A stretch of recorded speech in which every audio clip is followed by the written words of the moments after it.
Hello guys, तो आज हम जानेंगे पोलिनोमियल्स के बेसिक्स के बारे में। तो चलिए स्टार्ट करते हैं। पोलिनोमियल्स, आप ध्यान से देखेंगे तो पोलिनोमियल दो शब्दों से मिलकर बना हुआ है। फर्स्ट है पोली और दूसरा है नोमियल। पोली का मतलब होता है मेनी, मतलब बहुत सारे, और नोमियल का मतलब टर्म्स या फिर पार्ट्स बोल सकते हैं आप। तो इसका मतलब हुआ कि ऐसे मैथमेटिकल एक्सप्रेशन जिसके बहुत सारे पार्ट्स हो और बहुत सारे टर्म्स हो। तो देख लेते हैं एक पोलिनोमियल किन चीज़ों से मिलकर बना होता है।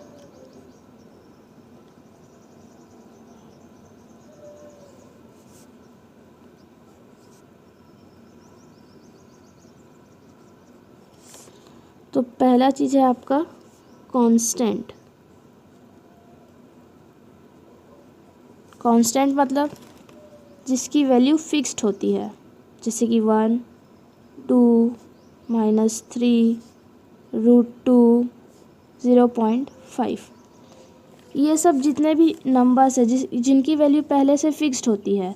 1 हमेशा 1 रहेगा, 2 हमेशा 2 रहेगा, इनकी वैल्यू कभी चेंज नहीं होती और हमें पहले से पता होती है, ये फिक्स्ड वैल्यू होते हैं। तो जिनकी वैल्यू फिक्स्ड होती है उसे हम कांस्टेंट बोलते हैं। दूसरा है आपका वेरिएबल। वेरिएबल मतलब जैसे x हो गया, y हो गया, z हो गया, a b c या जो भी अल्फ़ाबेटिकल लेटर होते हैं, तो इनकी वैल्यू क्या होती है, फिक्स्ड नहीं होती। हमें पता ही नहीं होता कि क्या वैल्यू है। x की वैल्यू कभी 2 निकल के आती है, कभी -2 निकल के आती है, कभी 0 निकल के आती है। तो ये सब ऐसे अल्फ़ाबेटिकल जो यूज़ होते हैं, अल्फ़ाबेट्स जिनकी वैल्यू हमें पता ही नहीं होती, हमें निकालना पड़ता है, इन सबको वेरिएबल बोलते हैं। और थर्ड है एक्सपोनेंट। एक्सपोनेंट मतलब जैसे मैं लिखती हूँ x², y³, ये सब क्या है, a²। तो देखिए ये वेरिएबल है और ये वेरिएबल की डिग्री या फिर वेरिएबल का पावर, यहाँ भी ये वेरिएबल है, वेरिएबल की जो डिग्री है या उसका पावर बोलें, उसी को हम एक्सपोनेंट बोलते हैं। यहाँ पर एक्सपोनेंट 2 है क्योंकि वेरिएबल की जो डिग्री है, x की जो डिग्री है वो 2 है। यहाँ पर जो y का पावर है वो 3 है, यानी जो एक्सपोनेंट हुआ वो क्या हुआ, 3। ठीक है। और एक चीज़ है कि जो एक्सपोनेंट रहेगा, जहाँ पर जो x² है यानी x की जो डिग्री रहेगी या जो y की डिग्री रहेगी, वो हमेशा ही एक होल नंबर होगा पोलिनोमियल में। ठीक है, होल नंबर मतलब नॉन निगेटिव, पॉजिटिव नंबर होगा हमेशा। चलिए एक एग्जांपल के थ्रू समझाती हूँ मैं आपको। जैसे मैं यहाँ पर लिखती हूँ 4x² + 2y - 5। यहाँ पर देखिए ये एक कांस्टेंट, ये एक वेरिएबल, ये दोनों मल्टीप्लिकेशन में है, मतलब ये एक टर्म हुआ। यहाँ पर ये कांस्टेंट, ये वेरिएबल, ये भी मल्टीप्लिकेशन में है, मतलब एक टर्म हुआ। और यहाँ पर 5 जो है वो एक कांस्टेंट, ये एक अलग टर्म हुआ। तो यहाँ पर देखिए ये जो 4 है उसको हम बोलेंगे कोएफिशिएंट ऑफ x²।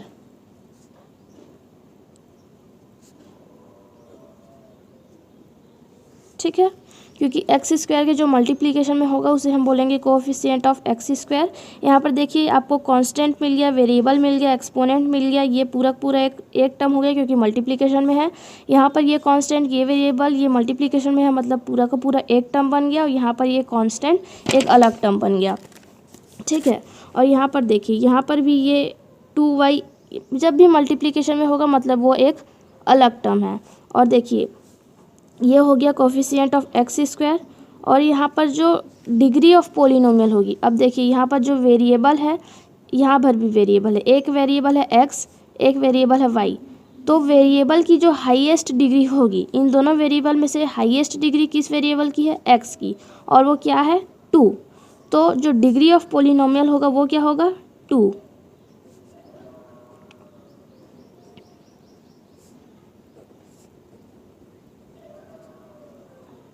ठीक है, एक बार फिर से बता देती हूँ।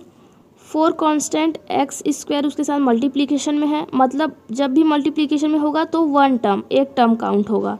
यहाँ भी ये कांस्टेंट और ये वेरिएबल मल्टीप्लिकेशन में है, यानी कि एक टर्म। यहाँ पर 5 एक कांस्टेंट है, ये यहाँ भी एक टर्म, तो ये टोटल कितने टर्म्स हो गए? 3 टर्म्स। और देखिए ये जो एक्स स्क्वायर है, एक्स स्क्वायर के मल्टीप्लिकेशन में जो कांस्टेंट है वो है 4, तो 4 हो गया कोएफिशिएंट ऑफ एक्स स्क्वायर। यहाँ पर जो, सॉरी मैंने गलत बता दिया, यहाँ पर जो 2 है वेरिएबल की हाईएस्ट डिग्री, तो 2 क्या होगा? Degree of polynomial. यहाँ पर ये गलत हो गया, 2 क्या होगा? डिग्री ऑफ पोलिनोमियल, क्योंकि वेरिएबल की हाईएस्ट डिग्री 2 है। यहाँ पर वेरिएबल की हाईएस्ट डिग्री 1 है, तो 2 हो गया डिग्री ऑफ पोलिनोमियल। ठीक है, अब चलते हैं इसके डेफिनेशन की तरफ।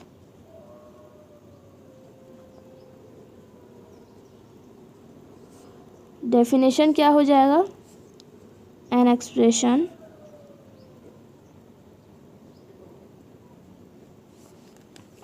which contains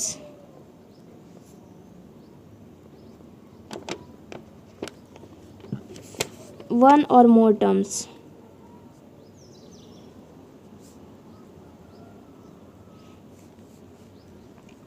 which can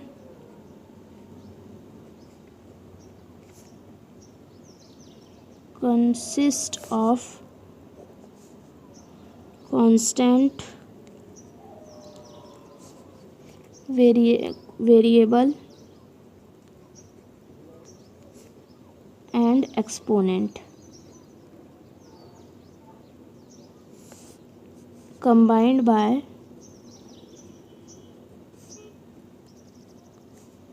addition, subtraction और मल्टीप्लिकेशन। मतलब क्या हुआ?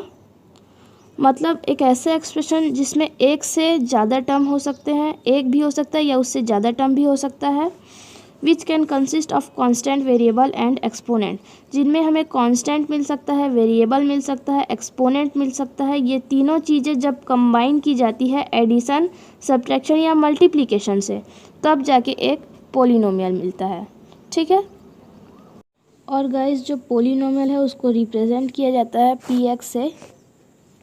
और पी एक्स में अगर एग्जांपल लेती हूँ, P X is equal to 3x square plus 3x minus 6, तो यहाँ पर जो वो वेरिएबल है, मतलब यहाँ पर जो x है वो रिप्रेजेंट कर रहा है पोलिनोमियल के वेरिएबल को।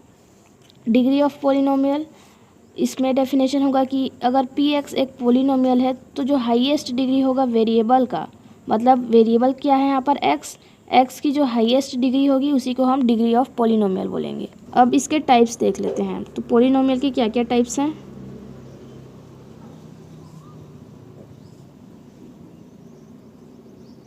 टाइप्स ऑफ पोलिनोमियल, फर्स्ट है मोनोमियल। मोनोमियल मतलब सिर्फ एक टर्म, वन टर्म वाले पोलिनोमियल्स को हम मोनोमियल बोलते हैं। तो इसके एग्जांपल में क्या आ जाएगा? अब एक टर्म है, मतलब कोई भी एक टर्म, जैसे 3 ले लूँ मैं, या फिर 2x minus 2x square X Y cube. देखिए ये सब में क्या है? ये एक कांस्टेंट है, एक टर्म है, मोनोमियल हो गया। यहाँ पर ये कांस्टेंट, ये वेरिएबल मल्टीप्लिकेशन में है, मतलब ये एक टर्म काउंट होगा, ये भी मोनोमियल हो गया।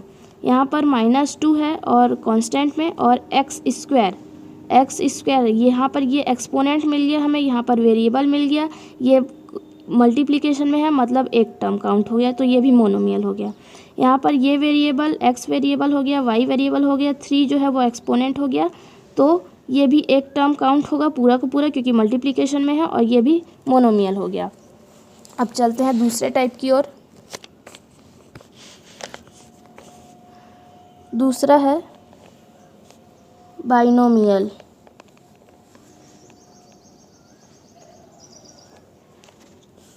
बाइनोमियल मतलब क्या? 2 टर्म वाले पोलिनोमियल को हम बाइनोमियल बोलते हैं।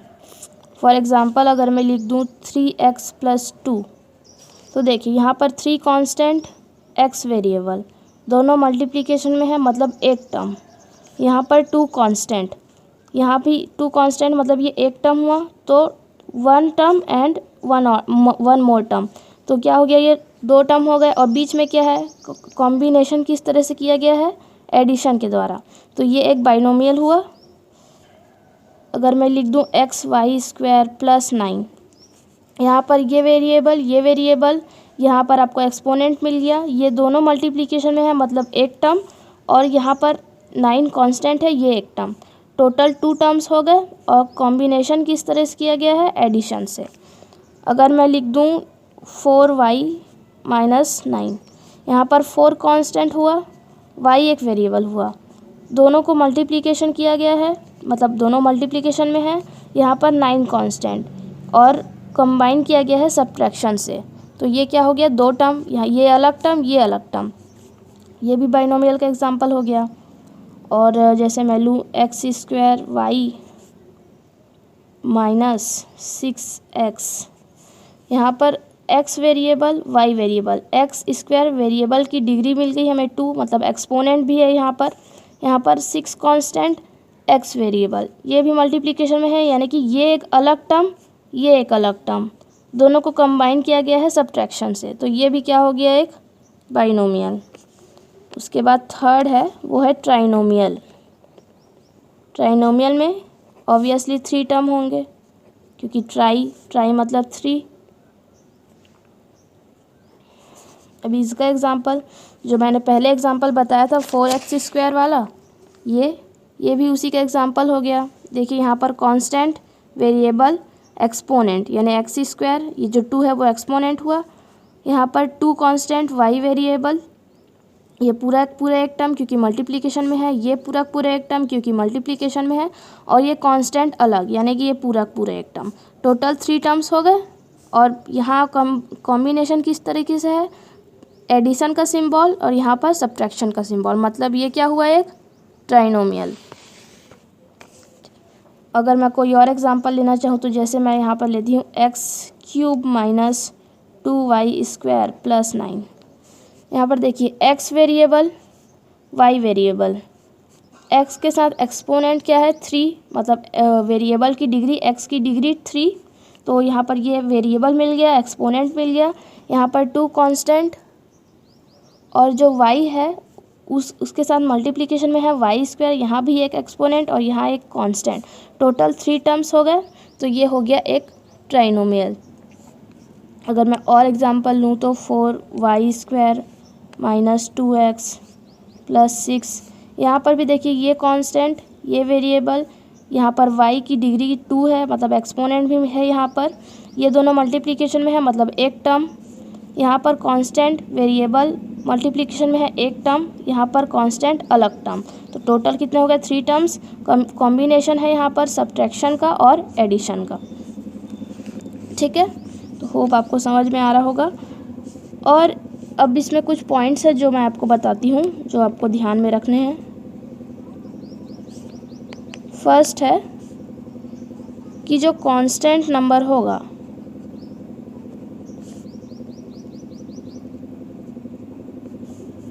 वो क्या होते हैं, पोलिनोमियल, हम उन्हें पोलिनोमियल्स ही बोलते हैं। मतलब एग्जांपल के लिए अगर मैं लिख दूँ 5 या फिर -6 या फिर 0.5 या फिर √5, ये सब क्या है, कांस्टेंट। 5 फिक्स्ड वैल्यू, -6 एक फिक्स्ड वैल्यू, 0.5 एक फिक्स्ड वैल्यू, √5 की जो वैल्यू निकल आएगी वो भी फिक्स्ड होगी।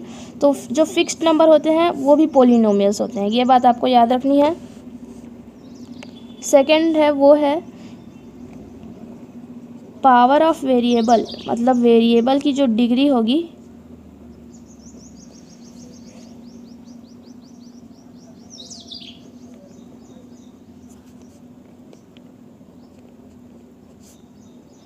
जो वेरिएबल का जो पावर होगा, जैसे मैं अगर लिख दूँ x³, तो यहाँ पर वेरिएबल की जो डिग्री है वो क्या है, एक होल नंबर, मतलब एक पॉजिटिव इंटीजर, तो ये सही होगा। लेकिन अगर मैं इसी को y - 3 लिख दूँ तो यहाँ पर ये जो इसका वेरिएबल की जो डिग्री है वो क्या है, एक होल नंबर नहीं है, एक निगेटिव नंबर है, तो ये अलाउड नहीं है, ये this is not polynomial. Okay, for example 3x² या फिर 3y³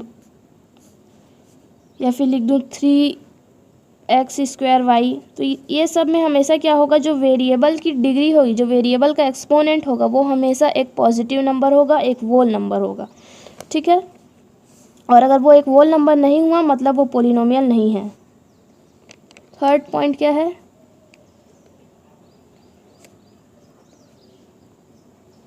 any variable should not be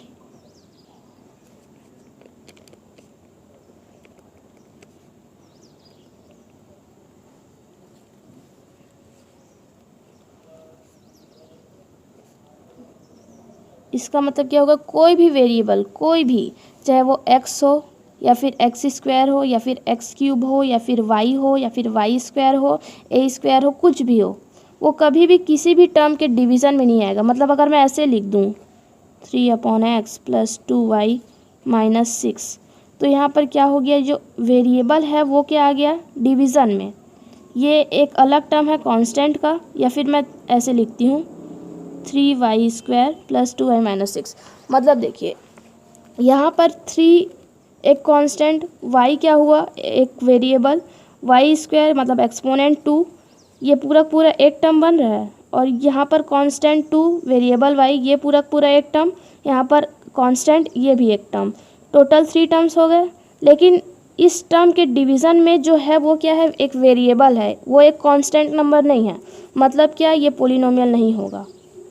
या फिर मैं ऐसे लिख दूँ 2x³ + x² - 9, और फिर इसके डिवीज़न, जैसे मैं x² के डिवीज़न में लिख दूँ y को, तो यहाँ फिर देखिए यहाँ पर ये एक अलग टर्म, ये एक अलग टर्म x², और यहाँ पर कांस्टेंट जो 9 है वो एक अलग टर्म, लेकिन डिवीज़न में यहाँ पर y आ गया। इस टर्म के डिवीज़न में यहाँ पर जो है वो है एक वेरिएबल, तो वेरिएबल कभी भी डिवीज़न में नहीं आएगा, और अगर वो डिवीज़न में आता है तो इसका मतलब ये है कि वो एक पोलिनोमियल नहीं है। ये क्राइटेरिया है एक पोलिनोमियल का। उसके बाद चलिए नेक्स्ट आपको एग्जांपल बताती हूँ मैं। अगर कुछ ऐसा रहा √x + 5, ये भी एक पोलिनोमियल नहीं होगा। क्यों? क्योंकि जो x का जो, अगर मैं इसे एक्सपोनेंट फॉर्म में लिखूँ तो क्या होगा, 1/2 + 5। मतलब क्या, x की जो डिग्री है वो क्या है, एक होल नंबर नहीं है, एक पॉजिटिव नंबर भी नहीं है। होल नंबर होने का मतलब है 0 से 1, 2 एंड कैरी ऑन, 0 के इस साइड नहीं आना है, और 1.5, 1.6 भी नहीं रहेगा। 0 से 1, 2, 3, 4, 5, 6, 7, 8 सिर्फ पॉजिटिव नंबर। यहाँ पर जो x की वेरिएबल है वो एक होल नंबर नहीं है, इसलिए ये एक पोलिनोमियल नहीं होगा। अगर y को मैं भी ऐसे लिखूँ, अगर y की जो डिग्री है वो 1/2 लिख दूँ + 2x - 6 लिख दूँ, यहाँ पर भी जो वेरिएबल y है उसकी जो डिग्री है वो होल नंबर नहीं है। जब भी वेरिएबल रूट में हो तो आप समझ जाइए कि वो एक पोलिनोमियल नहीं है। ठीक है, लेकिन अगर ऐसा है,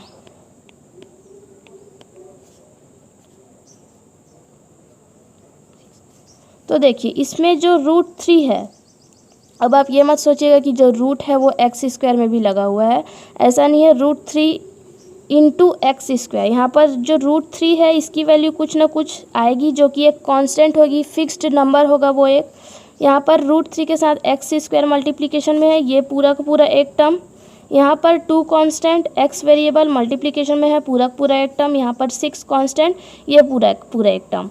तो जो √3 है उसकी कुछ ना कुछ फिक्स्ड वैल्यू रहेगी, और यहाँ पर जो वेरिएबल है उसका जो एक्सपोनेंट है वो भी क्या है, एक होल नंबर। 2 एक होल नंबर है, तो मतलब ये पोलिनोमियल हुआ। सिर्फ आपको ये ध्यान रखना है कि जो वेरिएबल हो वो रूट में ना हो, क्योंकि अगर वेरिएबल रूट में होगा तो इसको जब हम एक्सपोनेंट फॉर्म में लिखेंगे तो ये कुछ इस तरीके से लिखा जाएगा, और 1/2 क्या है, एक होल नंबर नहीं है, तो इसका मतलब ये एक पोलिनोमियल नहीं है। होप आपको समझ में आया होगा।